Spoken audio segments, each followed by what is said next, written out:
Hello and welcome to this episode number 4 of this series. In this episode, we are going to see how the communication can be established between components that are not in a parent-child relationship. So components that share kind of a common parent. So they're siblings, right? So previously we talked about parent-to-child relationship using input properties. And then child to parent relationships using the output property. Now, there are times when two components are not in a parent to child relationship or vice versa. They rather share a common parent. They're siblings. So now they need to be able to communicate with one another, and we can achieve that using shared services and RxJS subjects. And I am going to explore this in our application using a real life scenario. So the goal of this episode is to learn how to enable communication between sibling components, that is components that do not have a direct parent-child relationship, using a shared service. So a service that is going to be shared between those two siblings, and then subjects which are provided by RxJS, and they can both be observers and observables, and we will see how subjects can help us achieve this communication between siblings.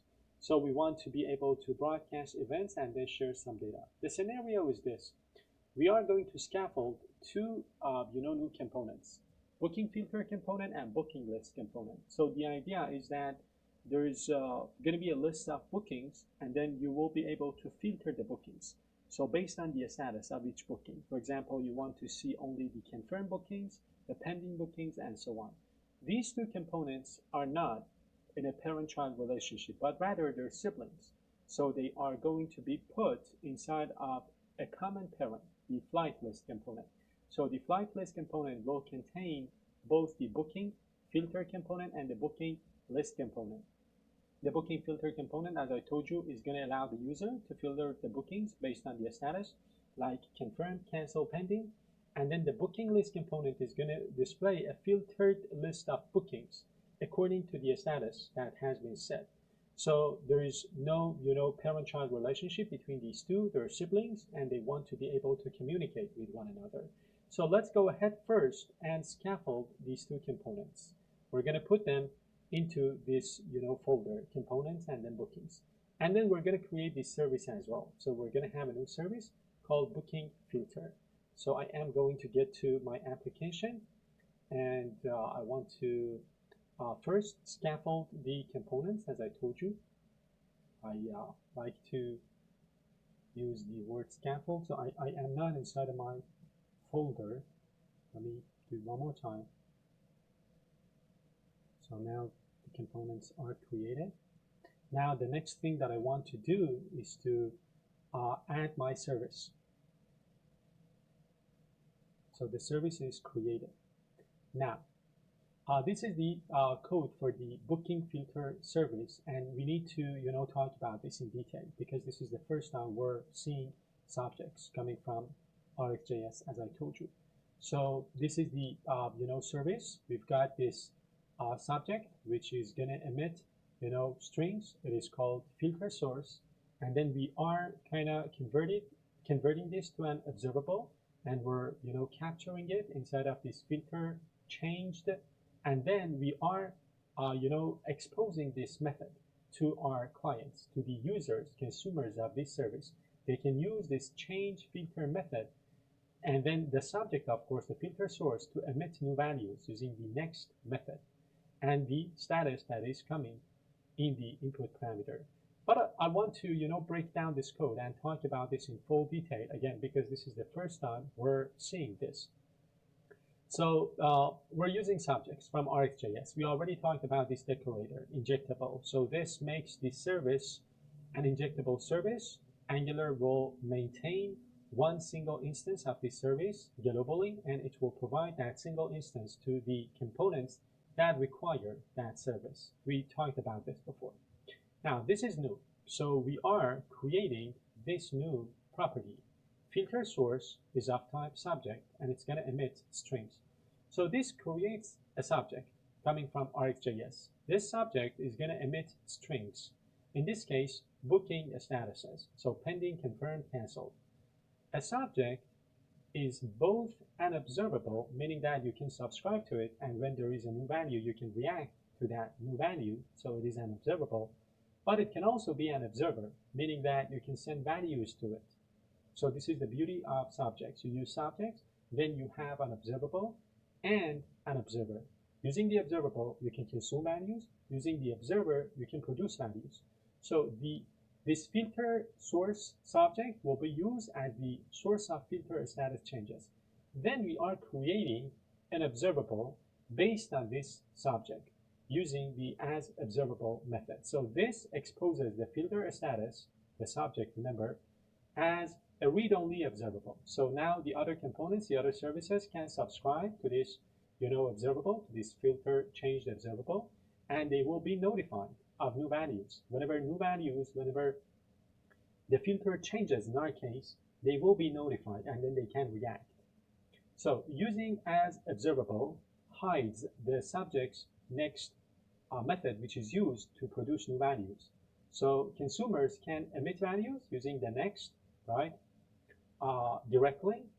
They can't emit values directly because they're only, using the filter change. They're the consumers of this subject. They get a read-only version of this, observable, and only the part of the application that is going to be able to produce new values based on the subject is our service itself through this filter change,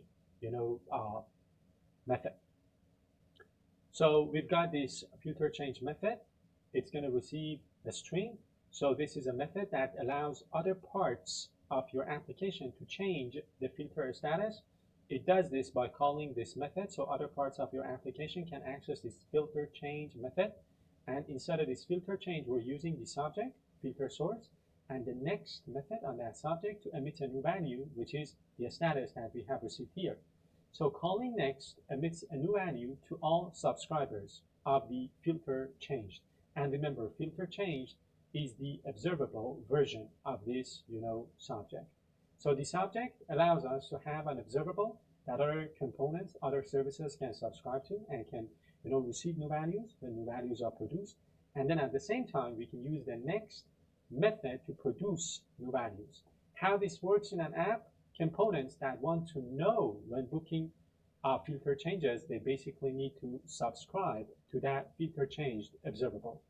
And components that want to change the filter, they can, call that change filter method, which will in turn call the next method on the subject to produce a new, a new string value. So this kind of creates a reactive communication channel, allowing decoupled components. We've got two decoupled components, right? We just created them, booking filter and booking list, to be able to communicate. So, for example, this is the first component. As you can see, we are injecting the booking filter service in the constructor, and then we've got this method, which is going to call that method from our service, change filter, and then emit a new value. So this is the producer, this is the emitter of a new value using that subject. And then we've got the listener, we've got the consumer. The consumer, again, gets an instance of the filter service, the only instance, and then inside of ng on init, it can subscribe to that observable.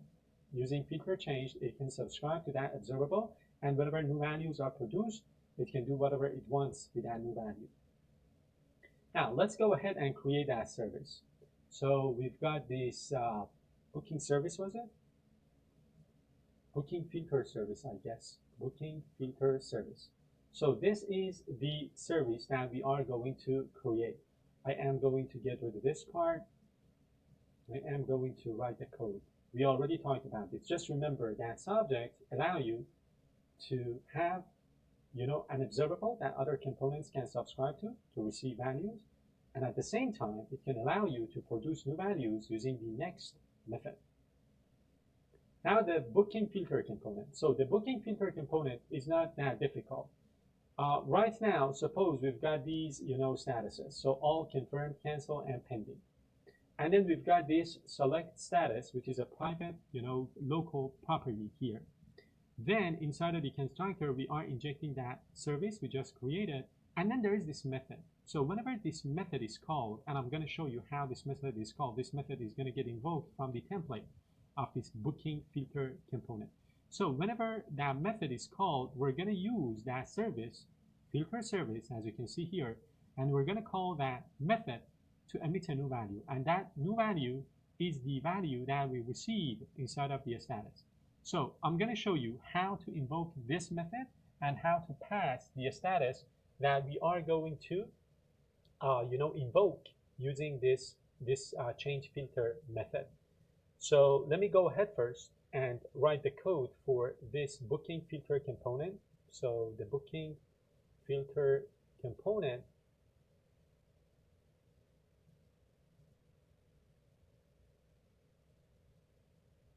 is going to have 4 statuses: a selected status, the injection of the service we created, and this method that we are going to call from the template.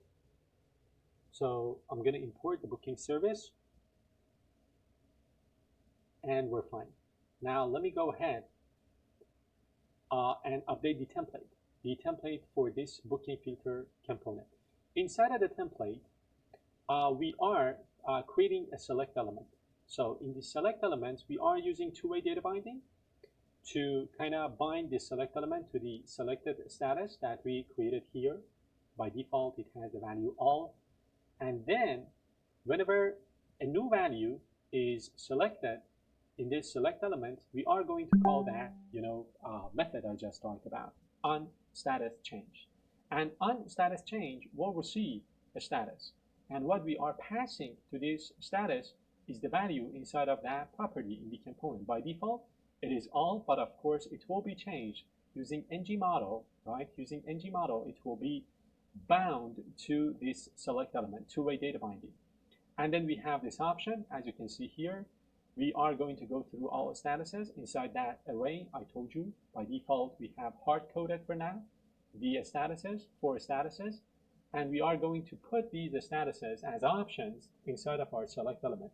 So we're going to loop over that array, and we are going to set the value as well as the text for each option.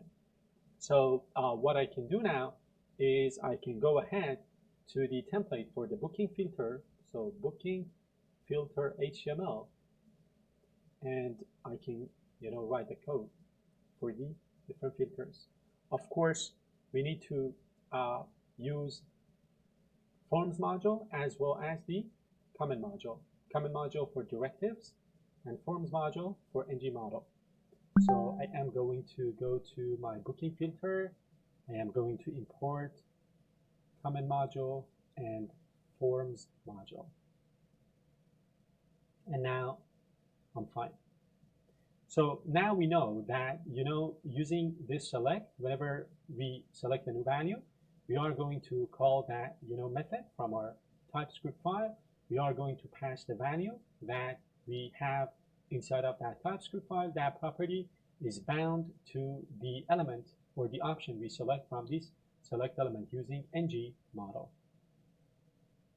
Now the booking list component. The booking list component, again, it's very easy. We have 2 arrays, all bookings and filtered bookings.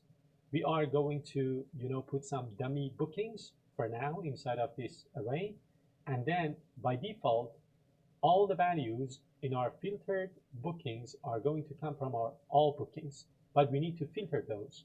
We need to filter those based on the values that our observable is going to produce from our service.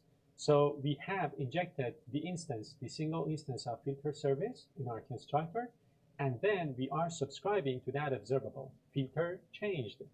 And whenever new values are emitted by that previous component, the previous component is going to emit values using this change filter. This new component, the booking list, is going to subscribe and is going to consume those values. So whenever new values are produced, it's going to subscribe, it's going to get that new value. And if the new value is all, it doesn't do any filtering. It just takes all of the bookings, put them inside of the filtered bookings, Otherwise, it's gonna, construct the filter bookings like this. So it's gonna filter the all bookings based on the status that it has received. Now, what we can do now is to go inside the, booking list component, and we can, create the booking list.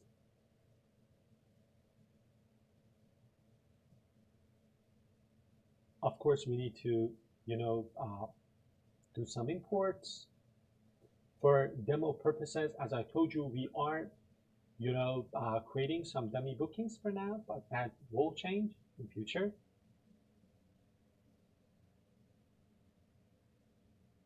The different, statuses. We've got 4 statuses right now, all confirmed, cancel, and pending. Let's now subscribe to that observable in the filter service, and then based on the value that we get, whenever a new value arrives there, we will get that because we are subscribing to it. Let's go ahead and filter the, bookings and construct the filtered bookings. Now let me import things. First, I need to import this type, and then I need to import this model class, and we're fine. So based on the above code, the booking list component does the following. When the component first loads ng on init, it sets the filtered bookings to include all bookings. We talked about this. The filtered bookings is used to display the booking in the UI.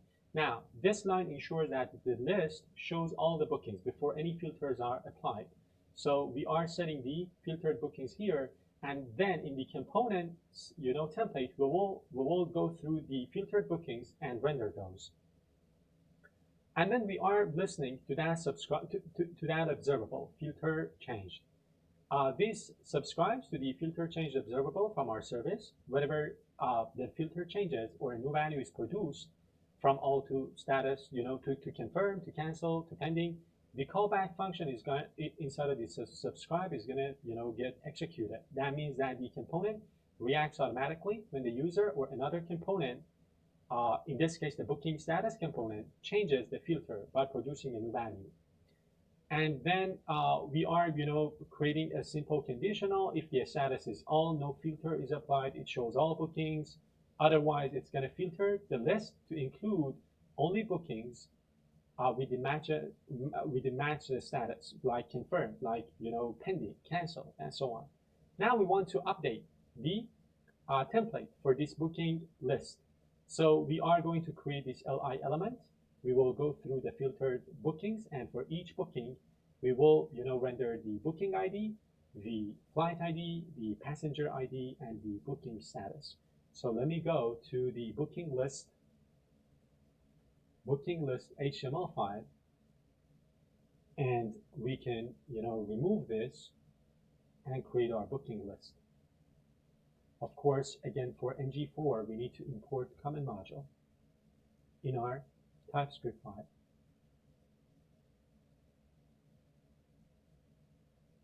So this is our UL element. Let me save this.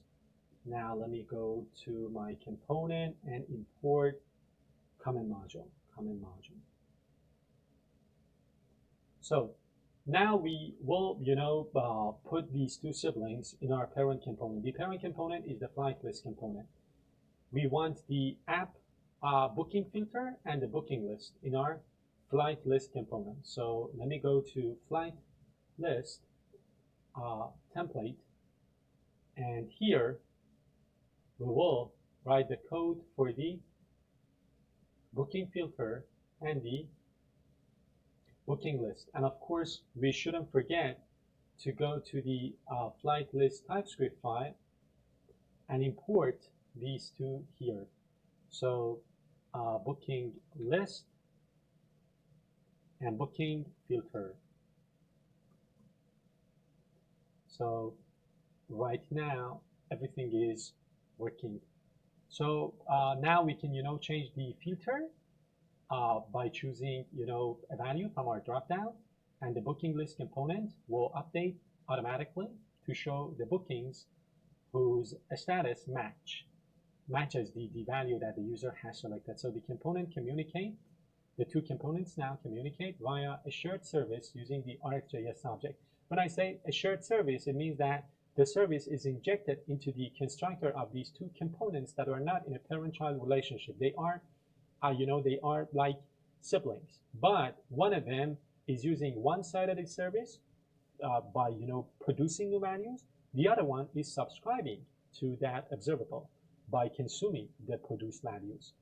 So right now we've got some bookings, right? So for example, the first one is confirmed. As you can see, the next one is pending. The next one is canceled. By default, we can see all of them. This is the booking list component. This is the filtered booking kind of component, right? They are siblings. They are inside of the flight list component as the parent. Now we can go ahead and, as you can see, filter these.